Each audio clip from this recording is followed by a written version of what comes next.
So, it is time Elden Ring Nightreign has officially launched, and you can go and play it on whatever platform you're on.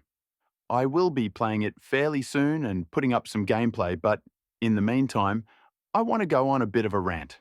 So, reviews came in for the game, they seem fairly positive and recommend the game barring a few caveats. The big one I want to rant about is variety. There was speculation before the game came out that they wouldn't include any of the Shardbearer bosses because it's a different timeline, and most of the footage seemed to have shown the Fell Omen and Minifield bosses. I was thinking this was because they wanted to avoid spoiling those bosses, but it turns out nope, they had showed us everything before launch. Most of the Night Lords were shown. Most of the events and places of interests were shown. Little was left to speculate or to be surprised about, except for the final Night Lord. Finding this out left me extremely disappointed because a Rouge Light is supposed to be random.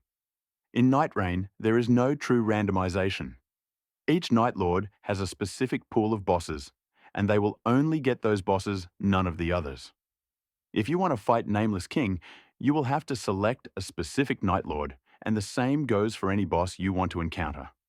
One reason I heard as to why that's the case is because they didn't want to have a new player encounter this boss and then have to wait until after several runs to try the boss again and encounter the moveset. That's a fair point, but for a lot of us who have played Elden Ring, we are used to these bosses, and having just field bosses as night bosses was the wrong decision. Variety is the spice of life, and the same is true with Rouge likes. Like how you make such a massive oversight as to not include the Shroudbearer bosses. Imagine fighting Melania, Malekith, and then fighting the Night Lord at the end of the run. Instead, it's filler bosses like Draconic Tree Sentinel, Erdtree Avatar, Leonine Misbegotten, etc.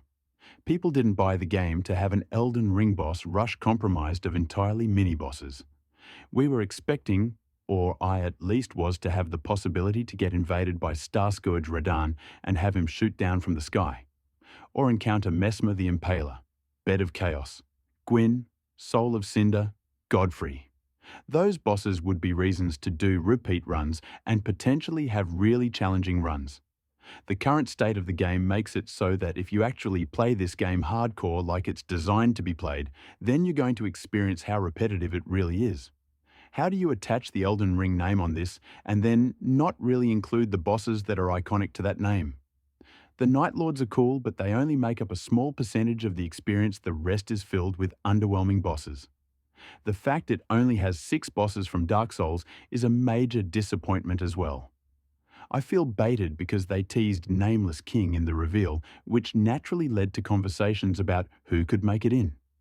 The community was expecting like 20 bosses from the Dark Souls games to make a return, not 6. There is also no fodder enemies from Dark Souls 3 either. In the game, just Elden Ring stuff.